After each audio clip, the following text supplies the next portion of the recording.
And I have now the great pleasure to invite the Romanian youth delegates to take the floor. Bianca and Luca, the microphone is yours. Dear young people from all around the world, I am more than glad to meet you all today. It is an honor for us to speak on behalf of the Romanian youth here at the Commission for Social Development. Social development is an ambitious goal, but also a lengthy process. And in this sense, 2015 is a deadline and a new beginning. We are now 1.8 billion young people in the world, and it is in our power to shape a sustainable future. But before I start, let me thank the young people at home, the youth associations and NGOs who advised us regarding the most pressing issues that the young people face in Romania. It is their insights that guide our words. One great challenge is youth unemployment. Currently, there are over 74.5 million men and women, all under the age of 25, who are unemployed, which translates into an unemployment rate that is 2 times greater than the overall rate. Legislation is very important in this sense. In Romania, the recently adopted National Youth Strategy might help. One of its main 4 pillars is employment and entrepreneurship. And we believe that this, together with very clear action plans, proper budgetary allocations, and the future internship law, can help ameliorate this problem in Romania. However, this is not enough. In many countries, governments and universities do not have reliable tools to guide their students in their prospective careers. The skills gap is widening, and many universities and students are not capable of navigating the exigencies of the job market. In this context, we think that public funds are not allocated to higher university based on a coherent employability strategy, but they are rather driven by inertia. This is why we believe we need to look at this problem through different glasses.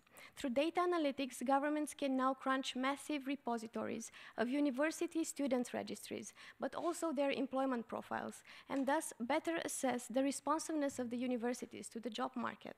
Also, through data analytics, they can constantly map the unemployment profiles and also the prospects of the university students, thus providing a clear map of emerging professions, but also of dying ones. This, we believe, would allow governments and students to be better equipped for the job market.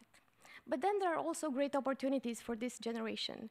We have the chance to approach career paths that are very lucrative, that grant us autonomy and a sense of mastery. It is important, this fact, because not only Romania, but many other countries are trying to approach a knowledge-based economy.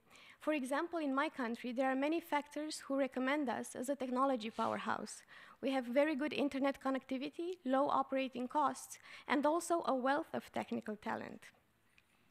We are the #1 country in Europe and 6th in the world in terms of the number of certified IT specialists. Why is this? Because nowadays universities nurture a generation of very talented programmers.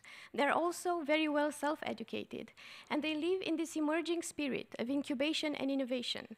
The numbers speak for themselves. In the last 8 months, the startup directory in Romania has met a 50% increase in listed startups and founders.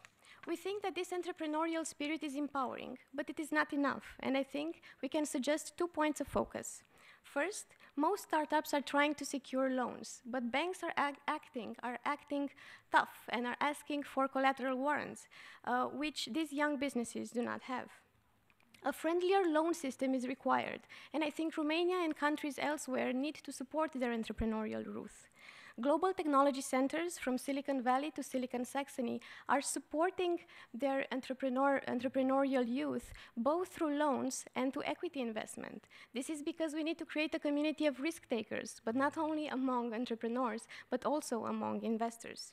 Secondly, the ICT universe in Romania, and probably in most countries, is still dominated by men and boys. I think we're all missing out. Why? Because I think countries should encourage their women and their girls to lean into this very lucrative and ever-expanding industry. In this sense, I congratulate the initiative of the European Union to create an International Day of Girls in ICT, and I encourage the UN member states to do the same.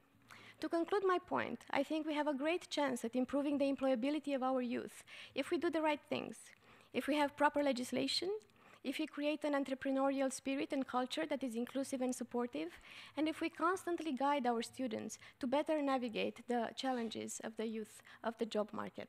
Thank you very much. I will now give the floor to my colleague Luca.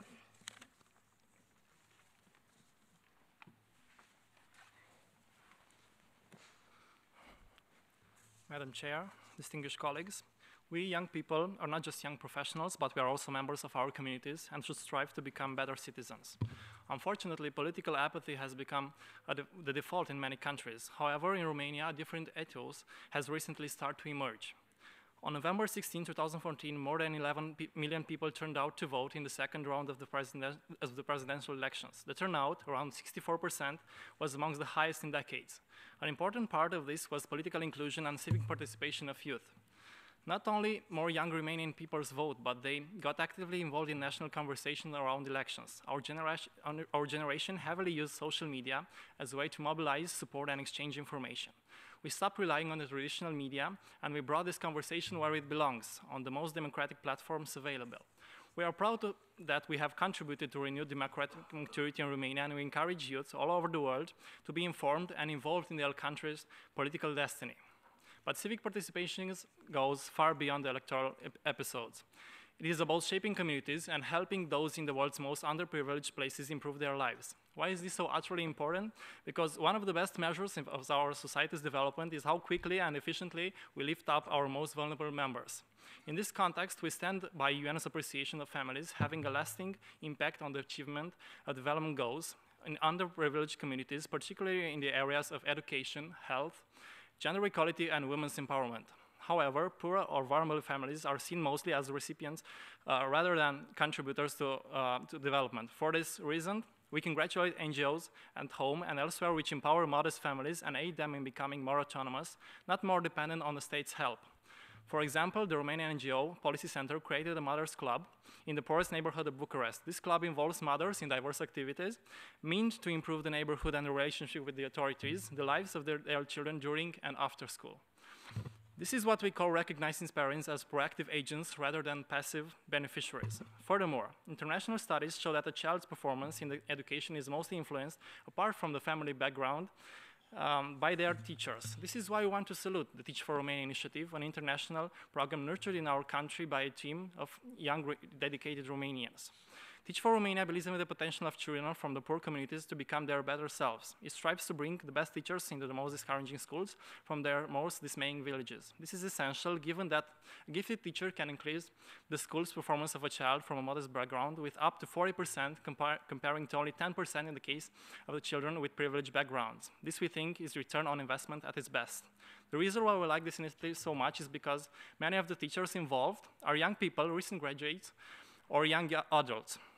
Madam Chair, we, youth delegates, have the moral duty to get involved constantly. We need to help kickstart and nurture a movement where young people feel responsible and committed to improving the world around them. We'd be more than happy to continue this conversation face-to-face, because more than 1,500 events dedicated to young people will take place this year in the Romanian city of Cluj-Napoca, the European Youth Capital in 2015. It is a gorgeous and welcoming city, so we invite you all to meet us at home. Thank you.